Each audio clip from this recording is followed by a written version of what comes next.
Ravako malala ho amin'ny tompo ho aminareo ane ny fahasoavana sy ny fiadanana avy amin'Andriamanitra ray sy Jesoa Kristy tompontsika. Amen. Tanterao ny voadinao. Tanterao ny voadinao. Ny tantarany Jefta ao amin'ny bokon'ny Mpitsara toko fa 110 ny andininy 30 hatramin'ny andininy 70 dia milaza amintsika manao hoe tanterao ny voadinao.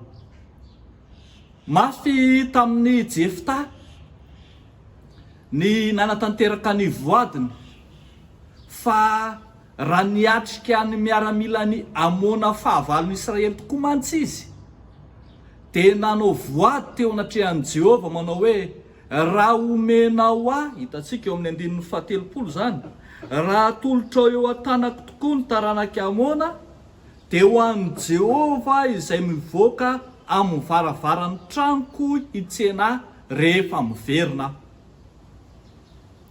Rehefa nandresy somatsara ny taranaka amoana i Jefta mpitsara dia indro nizana ny vavy tokana izay tsy mba nanana afa-tsy ho zanaka vavy io izy no nivoaka ny tranony niaraka tamin'ny mpandihy mba hitsena any Jefta.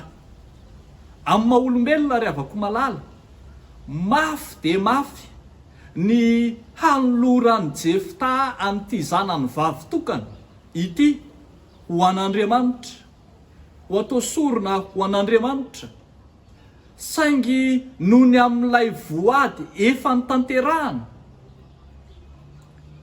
noho ny amin'ilay teny efa nomena, ary indrindra izay tsy tokony ho adinoantsika dia ny hoe nomen'i Jehova Andriamanitra ny Jefta ny fandresena teo anatrehan'ny miaramila ny amoana fahavalo. Ilay fandresen'i Jefta zany dia midika ho fandresen'ny Israely ary midika ho Andriamanitra mandresy eo amin'ny fiainan'ny zanak'Israely mihitsy. Ambara zany ravako fa Andriamanitra no nampandresy azy, kanefa indro ankehitriny ny zanany vavy tokana ho atolotra ho an'Andriamanitra indray. Ravako malala, firifiry tamintsika no efa nanao fanamby teo anatrehan'Andriamanitra. Firifiry tamintsika no efa nivoady teo anatrehan'Andriamanitra. Isaky ny miandoha ny taona, isaky ny misy zavatra natanjona ho tratrarina, dia mametraka fanamby mandrakariva eo anatrehan'Andriamanitra isika manao hoe raha afaka fanadinana somatsara dia izao ny voadiko amin'i Jehova. Raha mahazo an'ity fitahiana ity aho dia izao no voadiko amin'i Jehova. Mampianatra antsika i Jefta manao hoe tanterao ny voadinao.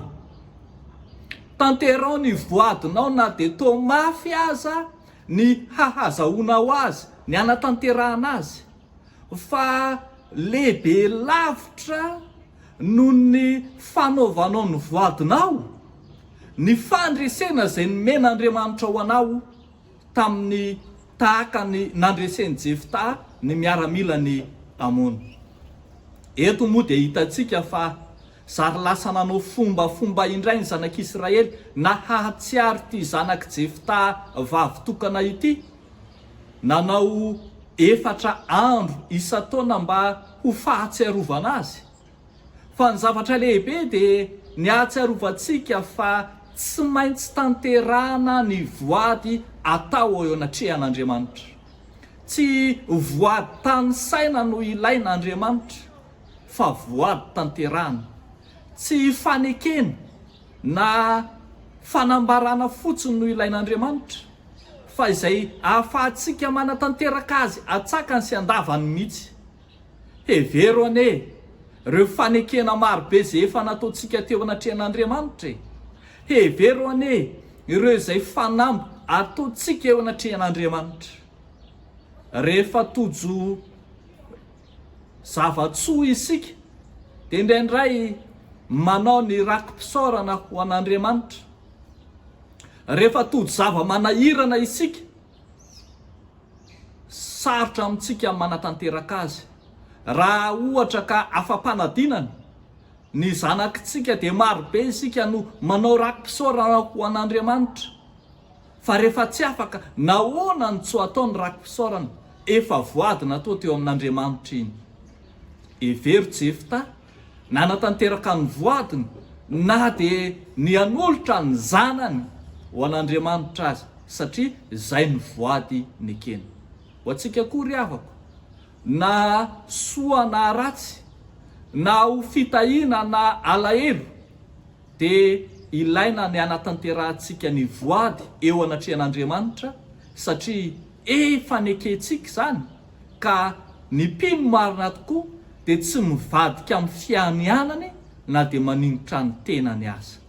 Dia mampahery atsika rehetra amin'ny anaran'i Jesosy Kristy Tompo, mba hahery mandrakariva amin'ny voady izay ataontsika eo anatrehan'ny Tompo. Fa ho an'Andriamanitra ireriany ny voninahitra. Amen. Ivavaka isika ry havako. Falo misaotra anao zay Andriamanitra nampahatsiarovanao indray ny tantarany Jefta mpitsara, lehilahy mahery nitondra fandresena ho an'ny vahoaka Israely, kanefa koa dia nitondra alahelo amin'ny fiainany, kanefa ambaranao ao amin'ny teninao fa izany no sitraponao Andriamanitra. Misaotra anao zay Tompo mianatra indray amin'ity androany ity, ny manaiky ny fandaminanao na dia mizotra amin'ny lalana izay tsy tia anay aza.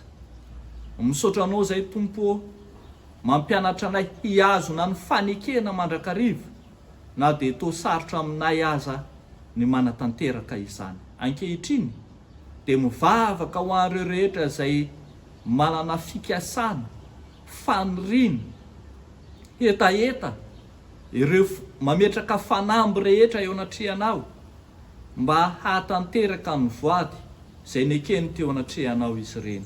Hahatsiaro anao Andriamanitra mandrakariva amin'ny zavatra rehetra. Dia ho anao Tompo ny dera sy ny laza, ny voninahitra, hatramin'ny taloha indrindra sy ankehitriny ary mandrakizay. Amen.